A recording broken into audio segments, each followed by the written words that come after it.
Nobody. Next call is Mike in Mahopac, New York. Go ahead, Mike.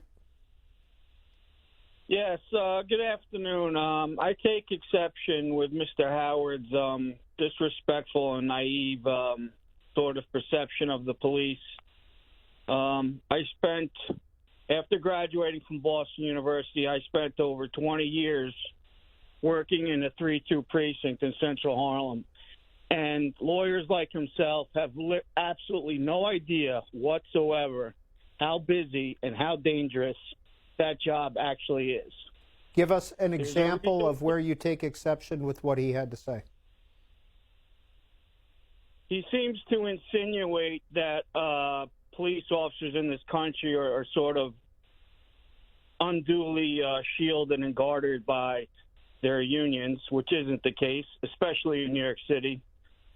And there's a reason why there's a massive shortage of police officers in this country. It's because of people like Mr. Howard sort of blithely disrespecting them when they have literally no idea how dangerous the job actually is. Mike, are you still an active policeman, or have you retired and moved on? I retired from the NYPD on April 17th, 2018. Why? But I'm still in law enforcement. But where I worked was the deadliest precinct in the city of New York for a police officer to work in.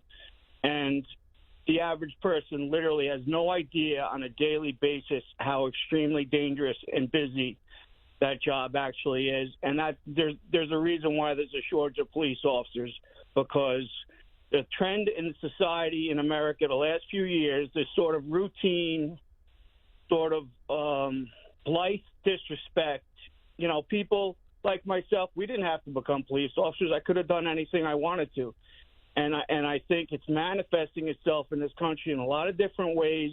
And I think people like Mr. Howard should reassess their criticism of police officers. Thank you, sir. Let's get a response from Philip Howard. Well, first of all, those are good points. And the fact that bad cops are not accountable, I think, is demonstrated by lots of evidence.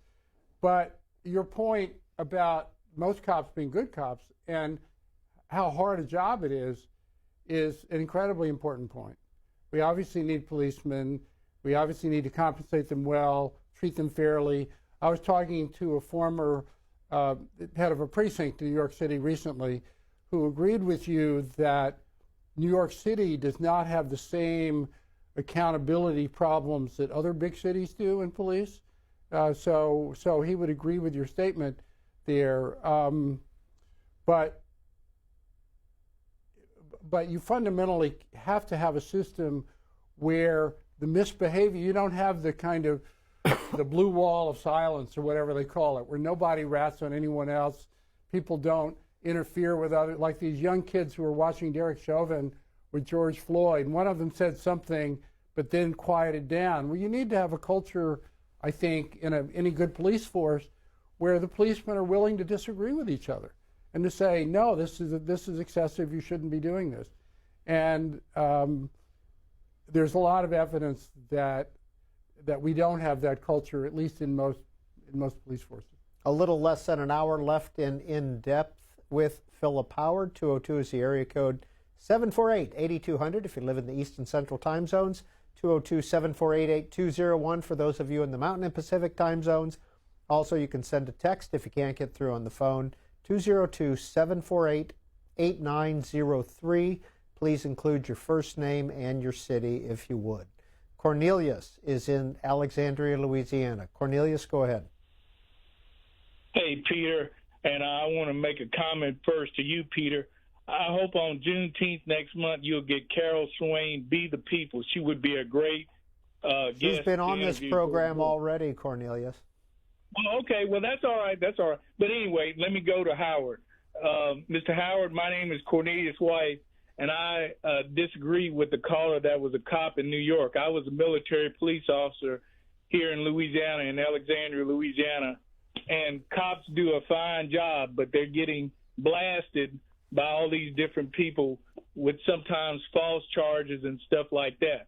Now, maybe he was a good cop, maybe he was a bad cop, but he should have stayed there to make the precinct better and stuff like that. we have community cops here that try to go out the community and try to help the community, whether they be white officers or black officers. And that's what you need. You need community involvement between the citizens and the cops. Now, my question for you, my parents were educators here in Alexandria, Louisiana. When I went to school, like I said, I'm African American. I'm 62 years old. We had the prayer, the pledge, the Negro national anthem, and the national anthem, whereas the white schools had the prayer, the pledge, and the national anthem in the 60s.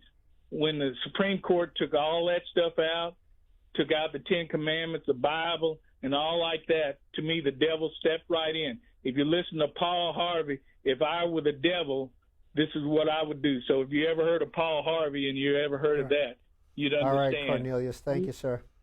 Right, and that's the way it is. I'm Paul Harvey. Well, I think that there's the pendulum's moving back. Part of the rights revolution was to try to sanitize schools of any kind of belief system. But of course, what a philosopher once said, something like reactionaries rush in where liberals fear to tread, and so you can't actually create a value-free school. You don't want to, indoctrinate people in one set of a particular religion or something, but nor do you want to avoid all values, because society is based on values. Our Constitution is based on values. So, we've just had some decisions that saying that if you're going to have voucher programs, they should also be allowed to be given to kids going to, to religious schools. I completely agree with that. I mean, let people find communities of values and play them and let them thrive in that. And we've taken too much of that away.